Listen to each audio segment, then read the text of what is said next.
nama saya Ningsi Angelika Hukimena dengan NIM 2423752065. Dan saya Sebriani Sirohi dengan NIM 2423752069. Oke, pada video kali ini kami akan membahas tentang wacana penghapusan dana desa akibat maraknya korupsi serta peran Koperasi Merah Putih dalam sistem ekonomi dan keuangan desa.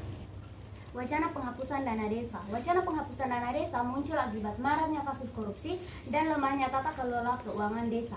Dana yang seharusnya mendorong pembangunan dan kesejahteraan masyarakat seringkali tidak dikelola secara transparan dan akuntabel karena keterbatasan kapasitas aparatur desa serta pengawasan yang belum optimal. Meski demikian, penghapusan dana desa dinilai bukan solusi utama. Alternatif yang lebih tepat adalah memperkuat sistem transparansi, akuntabilitas, dan pengendalian internal desa agar dana yang dialokasikan benar-benar digunakan untuk kepentingan masyarakat dan pembangunan desa. Maraknya kasus korupsi perangkat desa.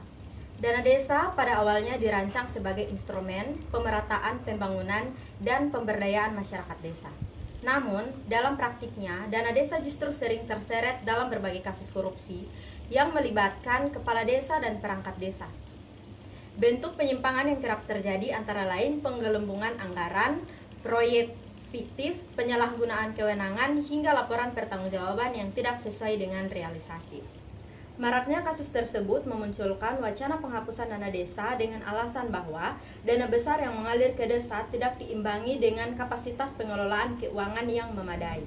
Wacana ini bukan semata-mata untuk menghentikan pembangunan desa, melainkan sebagai kritik terhadap lemahnya sistem tata kelola, pengawasan, dan akuntabilitas di tingkat desa. Artinya, persoalan utama bukan pada keberadaan dana desa, tetapi pada cara dana desa tersebut dikelola dan dipertanggungjawabkan.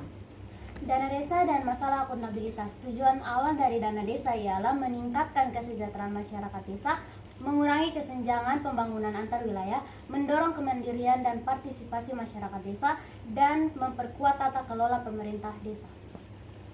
Yang berikutnya ada letak kegagalan pengelolaan keuangan desa. Ada rendahnya kompetensi aparatur desa di bidang keuangan dan akuntansi, lemahnya pengawasan internal dana desa, BPD dan perangkat desa, pengendali lainnya tidak berfungsi optimal, minimnya keterlibatan masyarakat dalam pengawasan penggunaan anggaran, dan budaya administratif yang masih formalitas dan tidak berbasis kinerja. Kesalahan pencatatan. Tidak adanya bukti transaksi yang memadai, pencatatan yang tidak sesuai dengan transaksi sebenarnya, laporan keuangan dibuat hanya untuk memenuhi kewajiban administratif, dan ketidaksesuaian antara laporan keuangan dan kondisi visi proyek. Semua kesalahan ini menunjukkan lemahnya transparansi karena informasi keuangan tidak dibuka secara jelas kepada publik, serta rendahnya akuntabilitas karena aparat desa tidak sepenuhnya bertanggung jawab atas penggunaan dana. Selain itu, pengendalian internal desa belum berjalan efektif, ditandai dengan tidak adanya pemisahan tugas yang jelas, lemahnya otoritas, dan minimnya pemeriksaan internal. Peran akuntansi desa. Mengapa akuntansi desa sangat krusial? Akuntansi desa berperan sebagai alat pertanggungjawaban pengelolaan keuangan desa, pengambilan keputusan berbasis data keuangan, pengawasan dan pengendalian penggunaan dana desa, dan pencegahan penyimpangan dan korupsi. Tanpa akuntansi desa yang baik, dana desa hanya menjadi arus uang tanpa kendali yang jelas. Bagaimana pencatatan dan pelaporan yang baik mencegah korupsi? Setiap transaksi tercatat dan memiliki bukti yang sah. Aliran dana dapat ditelusuri, laporan keuangan dapat diperiksa oleh masyarakat, BPD, dan auditor. Aparatur desa lebih berhati-hati karena ada jejak administrasi yang jelas. Dengan kata lain, akuntansi menciptakan efek pencegahan, deterrent efek terhadap praktik korupsi. Contoh solusi akuntansi sederhana. Yang pertama, mencatat kas harian sederhana, buku kas masuk dan kas keluar. Yang kedua, standarisasi bukti transaksi seperti kwitansi, nota, dan dokumentasi fisik. Yang ketiga, pemisahan tugas antara pihak yang menerima, mencatat, dan menyetujui pengeluaran. Yang keempat, publikasi laporan keuangan desa secara periodik melalui papan informasi desa. Yang kelima, pelatihan dasar akuntansi desa bagi perangkat desa. Yang berikut opini dan rekomendasi. Yang pertama, apakah dana desa perlu dihapus? Berdasarkan perspektif kebijakan publik dan teori desentralisasi fiskal, dana desa tidak perlu dihapus.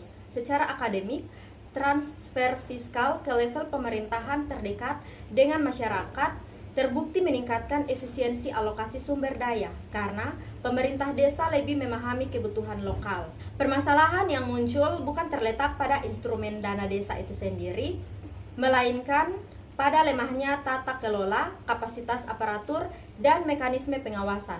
Penghapusan dana desa justru berpotensi memperlebar ketimpangan desa ke kota dan menghambat pembangunan desa yang selama ini sangat bergantung pada dana tersebut. Perlukah sistem informasinya diperbaiki? Secara akademik, perbaikan sistem informasi pengelolaan dana desa merupakan keharusan. Teori good governance menekankan bahwa transparansi, akuntabilitas, dan pengendalian internal merupakan pilar utama pencegahan korupsi sektor publik. Sistem informasi keuangan desa yang terintegrasi, real-time, dan mudah diawasi publik akan mengurangi informasi asimetri antara pemerintah desa, masyarakat, dan pemerintah pusat.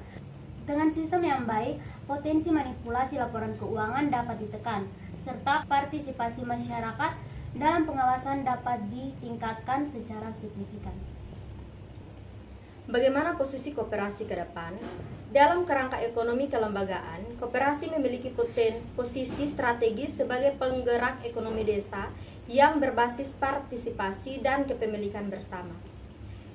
Ke depan, koperasi dapat berperan sebagai pelengkap dana desa, bukan pengganti, khususnya dalam mengelola kegiatan ekonomi produktif masyarakat. Koperasi yang dikelola secara profesional dan akuntabel dapat menjadi sarana penyaluran modal usaha, penguatan UMKM desa, serta peningkatan pendapatan masyarakat secara berkelanjutan. Dengan sinergi antara dana desa yang dikelola secara transparan dan koperasi yang kuat, pembangunan desa tidak hanya bersifat administratif, tetapi juga berdampak nyata pada kemandirian ekonomi masyarakat. Kesimpulannya, penghapusan dana desa secara penuh bukanlah solusi yang tepat meskipun problem korupsi perlu ditangani serius. Alternatif yang lebih berkelanjutan adalah memperbaiki tata kelola, memperkuat mekanisme akuntabilitas, dan memberdayakan lembaga ekonomi lokal seperti Koperasi Merah Putih untuk menjadi mesin pertumbuhan ekonomi desa yang lebih adil dan transformatif. Sekian video kami, terima kasih.